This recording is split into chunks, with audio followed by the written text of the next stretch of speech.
Okay, welcome back to taking the Encore Strat apart quickly.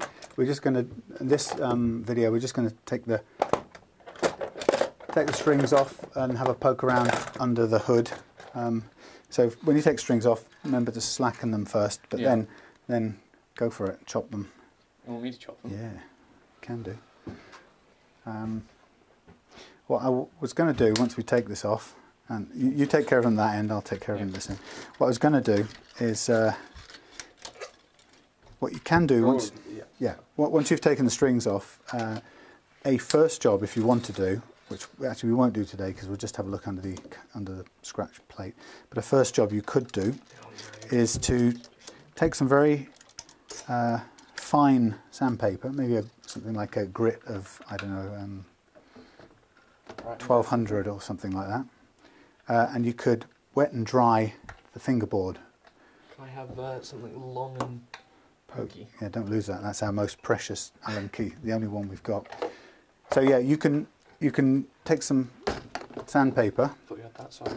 And you can take some sandpaper to the fretboard, which we'll do with this one because it's absolutely minging. Yeah, that's horrible. And then you can freshen it up a bit, and it won't do any harm. It's just lovely strings here. Yeah, these are quite old by the looks of it. Yeah, they're all. Feel that. It's got finger goo. It's mangy. The guy I bought it off in St Austell down in Cornwall, he seemed surprised that I'd driven an hour to come and get it on a bank holiday Monday. This is Sam bought this one off a hunch that Encore is going to be really nice to play. I think it will. Providing they're done upright. Yeah. Well, it's testing a theory, isn't it? Yeah. Well, there's no harm in it. Well, for £19.58, including strap and quality 15-foot lead, it doesn't matter if we took it out and axed it to pieces, really. It's not. Yeah, that's horrible. But yeah, I mean, for this sort of money, you can't go wrong. And the guy said his story behind it was that his daughter had had it for some time, and she was, I think he'd bought it second hand for her, and she was learning to be a singer, songwriter, and she found that she couldn't sing and play guitar at the same time, so she decided to do the one she was better at, which was singing. What do you want these to do? We haven't got a bin going at the moment, so. No, we need to find one at some point. That bag, there's a bit of a locking bridge mechanism in there, but if you take that out and put it somewhere else, then. Okay, so I'm not going to do the cleaning up right now, but what I'm going to do is I'm going to take the electrics off here, and have a look to see why this thing's jammed up. But actually, what I will do, I think I'll take the neck off and see what construction we've got underneath. So when you're taking the neck off, it's no big deal. Can't do it any harm. Unless, of course, it's already broken. Unless it's broken underneath, in which case it will just reveal it to you. I don't know why I'm using it. I've got an expensive powered screwdriver. That's good. That is how to catch your foot in a guitar strap in a shed that you can't see very well. Yeah. Is that ready? Yeah. If you're going to use if you're going to use a powered one, right, always press down with quite a lot of weight so it doesn't skip. You don't do that. Since they're your tools. You don't? But just press down, make sure it's gripped. After all, I just need to go around and kick a few guitars over. God. That's the problem with having a Fender strap that's the same colour as the shed floor. I didn't see it. Oh well.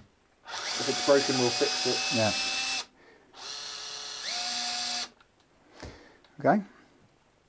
Let's get our spare parts box. A couple of tremolo arms floating around in there. So as we turn it over, just leave it here, we'll need it in a minute. Right. So see what happens when we take it out. Let's see if there's any interesting surprises underneath. Quite a nice fit. No no shim under there. Sometimes you find a shim to raise the neck, but there's nothing there. Yeah, quite a nice neck. Very similar to the goo on it. Yeah, mucky. If you can see how. When we say goo, we don't literally mean goo. It's just it's quite old. It's finger smeg. Yeah. That's what we'd call it. And you can see it's in little lines of it. And if you scraped it, you could probably make a DNA copy of somebody's. Probably. Okay, so this is, I don't know what wood this is. A bit of internet research would tell us, but it's incredibly light. It is. Whatever that is, you could probably throw that quite far, provided you'd want to. But it's not plywood, right? Which is what I thought at first. Initially thought. But okay, so we might as well use our speedy tool the other way.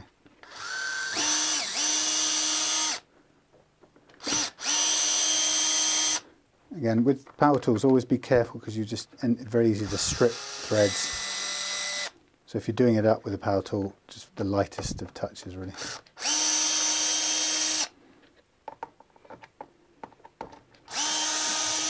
It's one of these things that if for £19.50, even if I only used this for screws for other guitars, it'd be worth the money.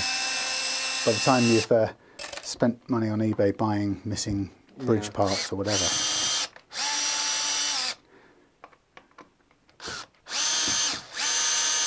Some of these are gone in a bit wonky. Well, you're going to need to clean this up as well. It looks a bit smeggy. We have a spare scratch plate with Squire pickups. So if this is really lousy sounding when we've done it, or we can detect that we don't like the sound of it, then we have an option. Okay, so what have we got? Now there'll be obviously an earth wire there. The great revealer. What do you see? I see a whole lot of dust. Okay, some goo. Yes. Now I suppose at this stage, what we'd say to ourselves, that's fuzz. That'd be making a right. That will get in the way of the switches working properly. So it wouldn't hurt to take that out and clean it. Now I'm just having a quick look. Where does that go? Where does what go? Well, we've got there's the wire to the. What's that one? The two wires in single wire to the jack socket, and then this must be an earth. Yeah. But what's metal in there that it's earthed to? I don't know. Oh, okay, the tremolo back plate. Oh, got it. Right. Okay. Hang on a minute. So if we wanted to be really adventurous, what is that? I don't know. It's a little piece of something. If we want to be really adventurous, we know where these things go. We could actually take this off, put it together again later on, and give us a chance to do stuff with all of this. I'm not sure. Do we care about it enough to take it right apart? We would do if we were going to try out switching out another scratch plate with better pickups. Isn't that one? That's spare. Yeah, but isn't it? Not wired up correctly. Yeah, the guy said he said check the wiring. He didn't know how it was wired up. So it could be that it's unusable. On the other hand, it could be that it's quite good. Oh, I don't know what. Had you plugged it in beforehand? That one. No, this one. This one I played it. Yeah, played it a bit earlier on. So actually, that's just been screwed in. There's nothing fundamentally wrong with that. We'll set them all about level. Luckily, from what we initially thought, which was that someone had just jammed it in, which would have been horrible. But we do have the option of just chucking another one altogether in if we didn't like it, which is fun. Which is always nice. Fun part. Okay, so just looking at this thing then, nothing unexpected. There's quite a bit of dust under here that we'd probably want to take care of if we could, brush it out or hoover it out or something, because we could do that with it still all attached here. It just affects the contact, especially on the switch. So cleaning it would never hurt. But apart from that, it's an incredibly light bit of wood. What I notice as well is that there's no, actually it's quite telling of a cheap guitar, there's no very little shielding. So in a better quality guitar, all of these cavities would have tin copper tape, and they've only actually got shielding on the back of this bit here, right next to the. This goes some way to cutting the hum down. Yeah. But this will probably, you know, if we had some of that tape, we could probably wouldn't hurt to fill those cavities with it. Well, Encores do have a particularly bad reputation, should I say? You got some at school, haven't you? Yeah, we have some at school that are particularly terrible. Unloved. Do you remember what the sort of the big problem with any of them are, or is there anything particular? It's just all of the usual things like intonation's wrong, the action is way too high. Some have their jack ports punched in, stuff like that. You know, the usual stuff you'd find in a school of 2,500 kids that all want to get their hands on something to break. Yeah. Okay. Well, quick first looks that everything. That's interesting. Why has that got a funny? It's got a funny groove there on that on the first two. Yeah. There's a kind of groove. See that? On the top and bottom E. There's one on this as well. No idea why. Okay. Keep it in place, maybe. So a quick investigation shows it's a bit loose here on the thing, but actually that's nothing. A bit of a tighten up with the pliers and the spanner wouldn't fix. Dirty. Could do with a good clean on the surface here. We might even bleach it or something. Yeah. Because it looks like it's got some staining. Looking underneath, nothing surprising. It's very simple, straightforward. I mean, gets a bit complicated if you come to wire it yourself. You go to the internet and have a look at the wiring diagrams, and then it can sort of fry your noodles a bit. But once you get your head around it, and it would be good to, I mean, you could even compare it to that one. Yeah. Actually, if you pull that one, if you can't get it off, then cut the string. I can get that off. So this is a spare one we got. So comparing it from a Strat. That looks a lot more hard-wired. It's thicker wiring. Yeah. Different pickups for a start, but I'm pretty sure these are the Squire ones. Don't know what make these are that come with the Encore, or whether they've been changed by somebody in the past. But they're all They look about as old as the actual scratch plate itself. So they're all single coil, which I've been careful not to break these. So they're all single coil. So in this thing we've got basically the same principle. We've got a set of wires, pair of wires coming out from each of the pickups to all go into the first pot, which is the volume control, and then out of the volume control it goes to the tone pots and the selector switch. And you could probably track this through by comparing these two things to see exactly how it's done.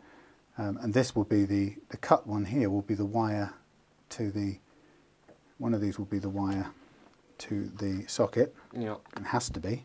I reckon it's these two. I think it's a black. That will. Where's that one going? According to this one's got it differently. Yeah. Like going from there to the earth. So you've got an earth going to the middle one here. Possibly, anyway. And that one. Oh no, that looks like that goes into one of these, and theoretically. Does it have an earth wire? Well, it doesn't look like it at the moment. That's interesting. Okay, so somebody has messed around with this one. Oh no, you've got a white cut wire here. No, it's attached, isn't it? No. Oh, it's loose. Okay. Right, so we'd have to do a bit of mapping to see what's what. And since this works at the moment, let's carry on with this one and only use that one if this is really faulty. But it's played already and it seemed to be okay. Okay, so nothing totally surprising here.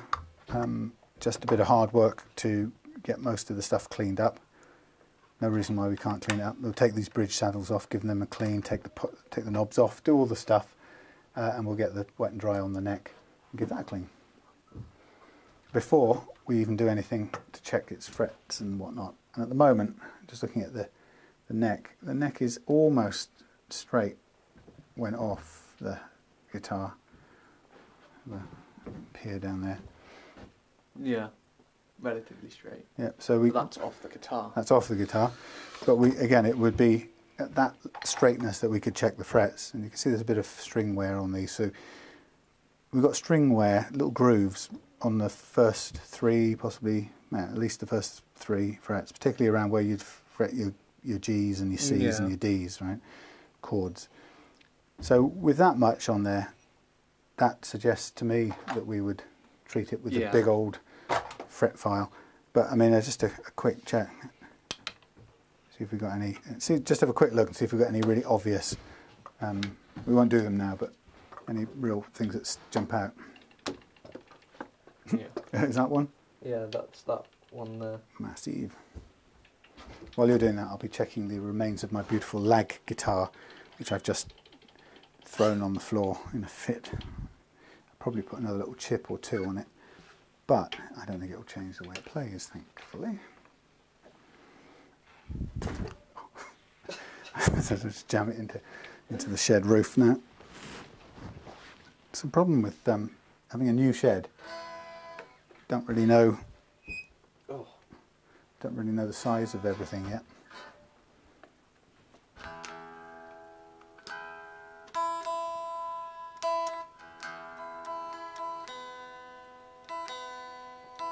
These definitely need a polish. Yeah. Proper polish, because that sound came from... Squeaky grease. Yeah.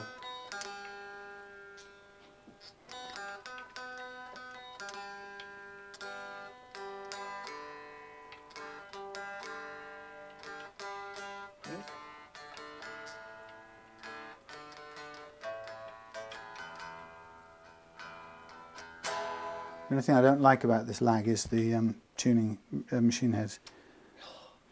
So picky, so picky. No, that looks, from a quick checkup, looks alright, except for a few. Couple, but that's a quick checkup. Well, given that, in this case, I think that at least 3 of them have got grooves on them. Yeah. And it's, I don't think it's, if you look at the profile of the frets, do they look like they've been rounded off before and levelled, or do they look kind of... They look relatively new. They feel it, like, as in, they look like they've been come out of the factory. They don't look like they've been levelled before. Because there's no obvious, like, signs of it. It just goes straight up, across and down. Okay. Well, in which case we could go on this one. We could go for the fast fret level, which is use the big file. We still have to do the individual dressing, requiring us putting them on.